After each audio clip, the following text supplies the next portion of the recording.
Assalamualaikum warahmatullahi wabarakatuh. Halo semuanya. Pada kesempatan kali ini kami akan membahas salah satu topik penting dalam perpajakan, yaitu pajak penghasilan orang pribadi. Pajak bukan hanya kewajiban, tetapi juga bentuk kontribusi nyata kita dalam mendukung pembangunan dan kesejahteraan negara.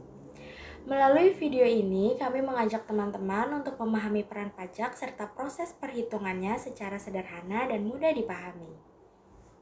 Selamat menonton semuanya. Pajak merupakan sumber utama penerimaan negara yang digunakan untuk membiayai berbagai program pembangunan seperti pendidikan, kesehatan, dan infrastruktur. Salah satu jenis pajak yang memiliki peranan penting adalah pajak penghasilan orang pribadi, yaitu pajak yang dikenakan atas penghasilan yang diterima oleh individu. Pemahaman mengenai perhitungan dan pelaporan PPh orang pribadi menjadi hal yang sangat penting, khususnya bagi mahasiswa sebagai calon wajib pajak di masa depan. Melalui metode Project-Based Learning, mahasiswa dapat mempelajari secara langsung proses perhitungan hingga pelaporan PPh orang pribadi sesuai dengan peraturan perpajakan yang berlaku, sehingga pembelajaran menjadi lebih aplikatif dan relevan dengan dunia nyata. Nah, baik, pada slide kali ini kita akan membahas identitas wajib pajak. Studi kasus dalam PBL ini menggunakan data seorang karyawan swasta bernama Tuan Y yang bekerja di perusahaan X. Status pajak Tuan Y adalah tidak kawin tanpa tanggungan, sehingga perhitungan pajaknya menggunakan PTKP sesuai ketentuan untuk status tersebut. Pada slide ini kita akan membahas data penghasilan. Penghasilan yang terima Tuan Y terdiri dari yang pertama ada gaji pokok sebesar Rp6.324.369 dan tunjangan transportasi sebesar Rp297 dan intensif shift sebesar Rp1.477 dan intensif lembur sebesar Rp55.000 dan extra food shift malam sebesar Rp28.000 dan tunjangan paket data sebesar Rp20.000 dan total penghasilan bruto sebesar Rp8.200.1.369. Pada slide ini ditampilkan data potongan dari penghasilan Tuan Y. Potongan ini merupakan kewajiban yang secara otomatis dipotong dari penghasilan dan bertujuan untuk perlindungan serta jaminan sosial. Adapun rincian potongan penghasilan Tuan Y meliputi yang pertama ada JHT BPJS Ketenagakerjaan yaitu sebesar Rp132,827.000 yang berfungsi sebagai jaminan hari tua. Dan yang kedua ada BPJS Ketenagakerjaan Premi sebesar Rp64,454.000 yang digunakan untuk perlindungan tenaga kerja. Dan yang ketiga ini ada BPJS Kesehatan yaitu sebesar Rp64,27.000 yang dimana ini bertujuan untuk menjamin layanan kesehatan. Jadi, dengan adanya potongan-potongan tersebut, maka penghasilan yang diterima itu tidak sepenuhnya bersifat bruto, melainkan telah dikurangi oleh kewajiban iuran sesuai ketentuan yang berlaku. Perhitungan penghasilan neto. Jadi, penghasilan neto ini diperoleh dari penghasilan bruto yang dikurangi total potongan. Penghasilan neto bulanan Tuan Y yaitu sebesar Rp7.940,061 dan penghasilan netonya itu ya setahun sebesar Rp95.280,7032 dengan status PTKP TK kosong, besarnya PTKP adalah Rp54 juta. Baik, selanjutnya ada penghasilan kena pajak atau PKP yang merupakan penghasilan yang menjadi dasar dalam perhitungan pajak penghasilan. PKP diperoleh dari penghasilan neto selama 1 tahun yang dikurangi oleh penghasilan tidak kena pajak atau PTKP.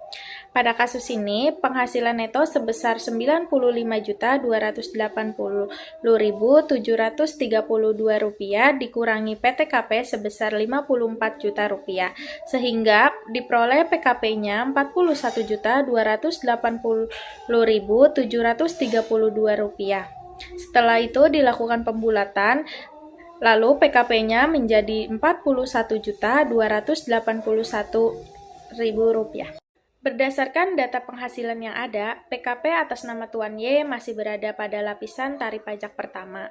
Lapisan pertama ini berlaku untuk PKP sampai dengan Rp60 juta dengan tarif pajak sebesar 5%. Dengan tarif tersebut, pajak penghasilan pasal 21 yang terutang selama 1 tahun adalah sebesar Rp2.064.050. Jika dihitung secara bulanan, maka PPh pasal 21 yang harus dibayarkan setiap bulan sekitar Rp172.000. Untuk prosedur pengisian SPT, pelaporan SPT tahunan dilakukan melalui aplikasi Cortex. Langkah pertamanya yaitu login ke sistem Cortex menggunakan akun wajib pajak. Setelah berhasil masuk, wajib pajak memilih jenis SPT orang pribadi sesuai dengan status dan sumber penghasilannya. Selanjutnya, wajib pajak mengisi data penghasilan yang diterima selama 1 tahun pajak beserta bukti potong yang dimiliki. Setelah itu, wajib pajak melengkapi data harta dan kewajiban sebagai bagian dari laporan kondisi keuangan. Tahap terakhir adalah mengirimkan SPT dan menyimpan bukti penerimaan elektronik atau BPE sebagai bukti bahwa pelaporan SPT telah dilakukan. Untuk kesimpulannya, yaitu dapat disimpulkan bahwa pajak memiliki peranan penting sebagai sumber utama penerimaan negara, termasuk pajak penghasilan orang pribadi atau PPh-OP yang dikenakan atas penghasilan individu. Penerapan Undang-Undang Nomor 7 Tahun 2021 tentang Harmonisasi Peraturan Perpajakan atau UU HPP bertujuan untuk menciptakan sistem perpajakan yang lebih adil dan berkeadilan bagi seluruh wajib pajak.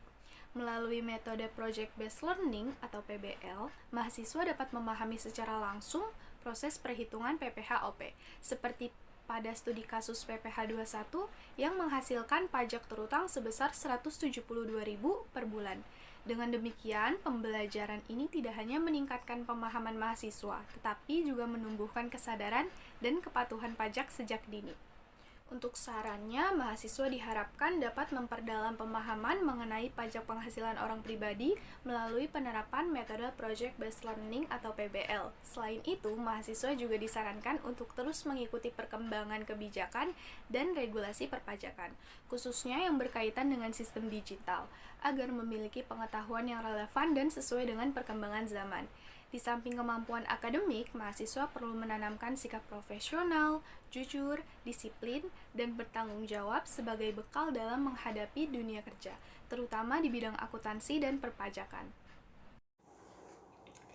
Demikian penjelasan yang dapat kami sampaikan mengenai pajak penghasilan orang pribadi. Melalui pembelajaran ini, kami harapkan kita dapat memahami pentingnya pajak serta meningkatkan kesadaran sebagai warga negara yang taat pajak. Semoga video ini bermanfaat dan menambah wawasan kita semua. Terima kasih atas perhatian teman-teman. Sampai jumpa pada pembahasan selanjutnya. Kami ucapkan wassalamualaikum warahmatullahi wabarakatuh. Dadah semuanya.